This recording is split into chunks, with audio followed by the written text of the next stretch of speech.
புதுச்சேரி பள்ளி சிறுமி பாலியல் சீண்டலை கண்டித்து மறியலில் ஈடுபட்டவர்களிடம் பேச்சுவார்த்தை நடத்திய ஆட்சியர் பள்ளி நிர்வாகம் மீதும் வழக்கு பதிவு செய்யப்பட்டு பள்ளிக்கு சீல் வைக்கப்படும் என தெரிவித்துள்ளார்.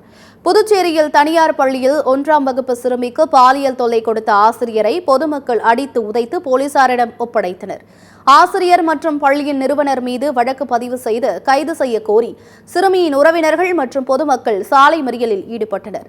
நேற்று மாலை தொடங்கிய போராட்டம் நள்ளிரவிலும் நீடித்தது. இதையடுத்து போராட்டத்தில் ஈடுபட்டவர்களிடம் மாவட்ட ஆட்சியர் குலோத்துங்கன், டிஐஜி சத்யசுந்தரம் உள்ளிட்டோர் பேச்சுவார்த்தை நடத்தினர்.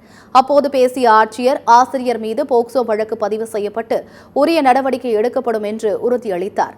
மேலும் பள்ளி நிர்வாகம் மீதும் வழக்கு பதிவு செய்யப்பட்டு பள்ளிக்கு சீல் வைக்கப்படும் என்று கூறினார்.